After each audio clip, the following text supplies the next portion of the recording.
Olá meninos e meninas, a gente vai para mais uma videoaula. Dessa vez a gente vai começar a estudar o processo de independência dos países da América Latina e da América Portuguesa, no caso a independência do Brasil.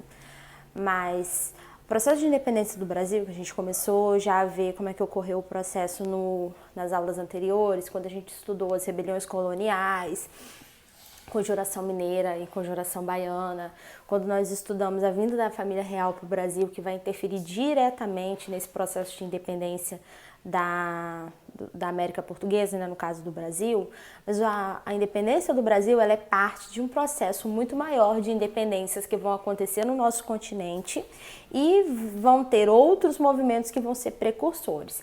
Então, para a gente entender o movimento de independência do Brasil em 1822, a gente tem que entender primeiro como é que foi o processo de independência dos outros países latino-americanos, dos outros países que eram colônia aqui no nosso continente e que se tornaram independentes antes de nós, certo? E aí a gente vai começar estudando o processo de independência do Haiti, que vai ser o segundo país dentro da América Latina a se tornar independente. Depois dos Estados Unidos, o Haiti, que é uma ilhazinha lá do Caribe, vai ser o território a se tornar independente aqui no continente americano, certo?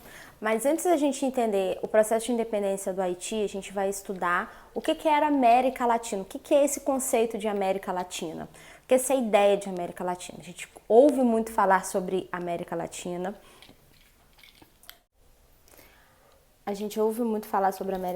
mas o que seria América Latina? Primeira coisa para a gente entender o que é América Latina são os países que foram colonizados por países europeus que têm a sua língua materna, línguas de origem latina. O que são essas línguas de origem latina? Lá na Antiguidade, o Império Romano conquistou um vasto território dentro da Europa. E esses territórios que foram conquistados pelos romanos tiveram a sua cultura misturada, né, a cultura de Roma com a cultura desses povos. E um dos aspectos culturais que foram misturados foi a questão linguística.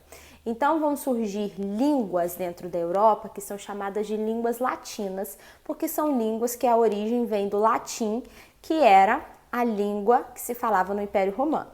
Que línguas são essas? Espanhol, português, italiano, francês, romeno.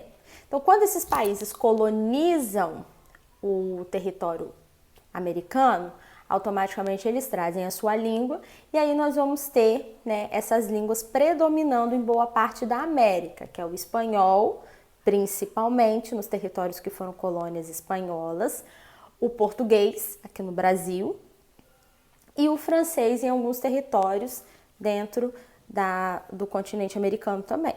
Só que, né, nem todos os países latino-americanos falam francês, português ou francês, português ou espanhol. Eles falam outras línguas. Nós temos holandeses, né, que colonizaram territórios, por exemplo, como Suriname, e faz parte desse conceito de América Latina. Nós temos alguns territórios, como a Jamaica, por exemplo, que fala inglês, e é um território que faz parte da América Latina. Então, esse conceito de América Latina ele vai se abranger para países que tiveram uma colonização de exploração, uma colonização onde o único objetivo dos países europeus era explorar as riquezas que haviam nesse território. Então, desde o México até a ponta da Argentina, do México para baixo, excluindo apenas Canadá e Estados Unidos, que tiveram um outro tipo de colonização. Os Estados Unidos, né? As colônias dos Estados Unidos, elas eram diferentes.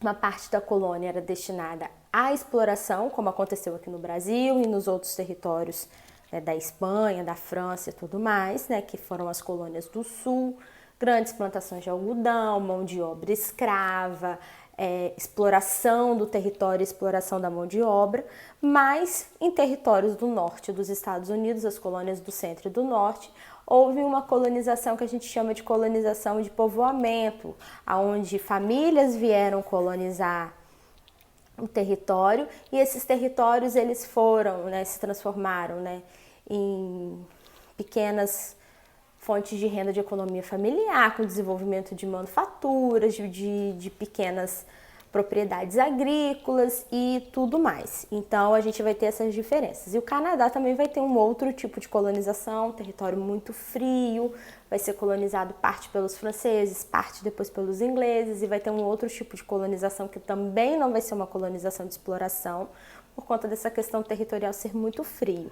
Essas colônias que a gente chama de colônias, né, de exploração, e esses territórios latino-americanos, eles têm essa característica, que é o clima tropical. São territórios, na maioria das vezes, de clima muito quente. E por ter esse clima quente, por ter essa temperatura que era propícia à produção agrícola, as especiarias e os produtos agrícolas, eles vão ser cultivados com mais êxito, e aí a gente vai ter uma exploração maior desse território, que é o que a gente chama de América Latina. Então, desde o México até a Argentina, são os territórios que a gente chama de América Latina. O Brasil faz parte da América Latina, o México, a Argentina, Uruguai, Paraguai, Suriname, Haiti, Jamaica, Cuba, todos esses territórios, todos esses países são parte disso que a gente chama de América Latina, que é, né, essa população da América Latina, por exemplo, que é migrante, que mora nos Estados Unidos, sofre muito preconceito por parte dos estadunidenses, que os julgam como inferiores, como grupos inferiores, porque na maioria das vezes eles vão tentar a vida nos Estados Unidos e trabalham, né, com subempregos ou com empregos que têm uma remuneração menor, que exige um menor grau de estudo. Na Europa, esse grupo também é muito discriminado por essas questões. A cor da pele, ou são negros, ou são descendentes de indígenas, e até aqueles que são de pele branca também sofrem discriminação por ter vindo desse tipo de cultura. Mas é a nossa cultura e ela é bem diversificada. E a gente vai começar a estudar esses processos de independência desse povo. A ideia de entender o que é a América Latina é só para a gente contextualizar que a independência do Brasil é parte de um processo de independência maior. Mas a gente não vai se alargar nesse tema, apesar de eu já ter falado demais. Então, o primeiro processo de independência que a gente vai estudar vai ser o processo de independência do Haiti, que era uma ilha. É hoje um dos países mais pobres do continente americano. Fica lá na região do Caribe, é uma ilha que é dividida, metade é o Haiti, metade é a Jamaica. É um dos países mais pobres. A ilha fica próximo de uma placa tectônica, né? Então a questão geográfica ali também é uma questão que colabora para a disseminação da pobreza e da miséria, porque eles vivem sofrendo terremotos, vivem sofrendo por questões naturais. Então, vez ou outra, o Haiti está na mídia, não por questões positivas, mas por questões negativas. A maioria da população do Haiti é negra, é uma massa de pessoas negras, e muitas pessoas costumam pensar que o Haiti fica na África. Haiti fica na África, Jamaica fica na África, mas não ficam. São territórios do continente americano, ficam no nosso continente, eles são da América como nós somos. Então o Haiti, se vocês forem procurar no Google, o Haiti é do continente americano. E o Haiti é um segundo território a se tornar independente dentro da América. Depois dos Estados Unidos, que foi em 1776, a ilha de São Domingo, né, que era o nome que era chamado Haiti, se tornou independente anos mais tarde, comecinho do século XVIII, e a gente vai estudar esse processo de independência, que não foi um simples processo de independência. Não foi somente uma revolta política, foi também uma revolta econômica, foi também uma revolta social, foi o maior movimento de escravizados, a maior revolta de escravos que a gente tem na história. Foi uma coisa fantástica, um pouco assustadora, né, já que eles mataram muitas pessoas, mas foi o maior movimento de escravos e que gerou uma repercussão no mundo inteiro, principalmente nos outros países latino-americanos, certo? Então, no século XV, essa ilha era chamada de Ilha de Hispaniola. Foi a ilha onde Cristóvão Colombo chegou em 1492. Quando Colombo chega na América, ele chega na Ilha de Hispaniola, que era né, depois vai se tornar o Haiti. Durante alguns séculos vai ficar como Haiti. Século XVII, essas terras elas vão ser transferidas para a França. Eles vão fazer um acordo, Espanha e França, e a ilha de Hispaniola vai ficar para a França. A população indígena da ilha, gente, ela vai ser dizimada, vai ser completamente assassinada. Ou vai morrer por doença, ou vai morrer por conflitos, mas a população vai ser exterminada. Poucos vão sobreviver. E aí vai começar a haver o plantio de cana-de-açúcar. As terras eram muito férteis para o cultivo de cana. Então, eles vão trazer mão de obra escrava africana para trabalhar nas plantações de cana-de-açúcar da Ilha de São Domingo, que vai ser o nome que essa ilha vai ter. Primeiro Ilha de Hispaniola, depois São Domingos, certo? Vai ser um dos principais pontos de tráfico negreiro de toda a história. O Brasil é um dos principais pontos de tráfico negreiro. O Haiti é outro ponto importante do tráfico negreiro. Então, muitos navios negreiros vão para o Haiti, vão para a ilha de São Domingos, no caso, que era o nome que era dado.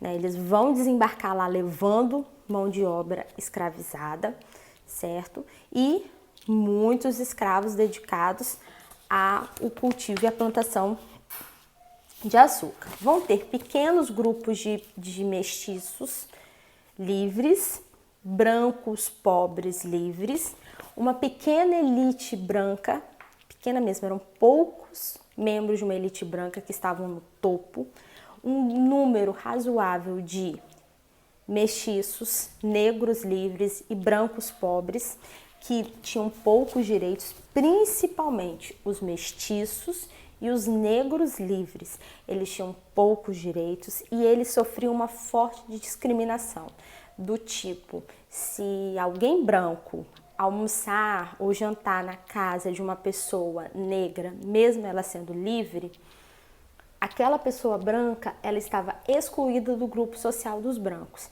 Então havia essa forte segregação, negros e brancos, mesmo eles sendo livres. E no topo na base da pirâmide social, haviam os escravos, os escravizados, os cativos, que eram muitos, uma grande quantidade. A massa dessa população escrava, a massa dessa população do Haiti eram de negros escravizados. A revolução, ela vai começar por conta dos ideais de Revolução Francesa. Antes disso, já vão haver pequenas revoluções, pequenas tentativas de fuga, formação de quilombos dentro da ilha, né? Quilombos vão se espalhar dentro da ilha, mas vai ser por conta das ideias da Revolução Francesa de 1789. Essas ideias vão chegar à ilha do Haiti e vai se espalhar pela ilha essa ideia entre os escravos, porque uma das coisas que vai ser divulgada com as ideias da Revolução Francesa era que a Revolução havia tornado todos os cidadãos livres. Todas as pessoas com a Declaração dos Direitos do Homem e do Cidadão eram livres a partir de então. E aí, essa notícia vai gerar uma grande desordem, um grande caos. Os escravos vão se recusar a trabalhar como escravos e vão para a rua começar essa revolução. Ela vai começar em 1794. Entre 1791 e 1804, né, que vai ser o período que vai durar essa revolução. Os mestiços e os escravizados, eles vão tomar a Ilha dos Brancos, vão expulsar os brancos. A maioria desses brancos vai ser ou assassinada ou vai ser expulsa da ilha, por isso que o Haiti hoje a gente quase não vê pessoas brancas, porque os poucos brancos que moravam no Haiti, sejam eles da alta elite ou sejam eles brancos pobres, vão ser expulsos ou mortos durante a Revolução do Haiti. Napoleão Bonaparte vai enviar um exército com 60 mil soldados para tentar impedir a Revolução Escrava, mas eles vão ser derrotados pelos escravos e Em 1803, né, esse grupo de escravos funda o Estado do Haiti, que era o nome indígena utilizado antes da chegada dos espanhóis. Então, eles vão adotar o nome indígena de antes, e aí o Haiti vai se tornar uma república, não, um governo formado por negros. Depois vai acabar se tornando uma ditadura, porque o líder da revolução, Jean-Jacques Dessalines, né, que vai ser o que vai liderar a revolução nos anos finais, ele vai assumir o poder e vai se tornar um déspota, um ditador, com leis bem rígidas, falta de democracia mesmo, muita desigualdade social. E aí, a partir dos anos, dos séculos que vão se passando, o Haiti vai passar por vários problemas políticos e econômicos e também geográficos, naturais, que vai fazer com que o Haiti, nos dias de hoje, seja o país mais pobre da América e um dos mais pobres do mundo. Mas foi o primeiro da América Latina a se tornar independente, o segundo do continente americano, e muito mais do que um processo de independência. Eles fizeram uma revolução onde os escravizados, os escravos, os cativos, conseguiram acabar com a escravidão, não porque os brancos trouxeram a escravidão para eles, mas eles acabaram com a escravidão com as próprias mãos. E aí, esse movimento vai assustar todas as pessoas dentro da América. Os outros países americanos vão se tremer de medo de que acontecesse um movimento semelhante. E aí eles vão começar a articular processos de fim da escravidão, que aí a gente vai ver, né, em aulas mais tarde, ok? Espero que vocês tenham gostado. Bye, bye!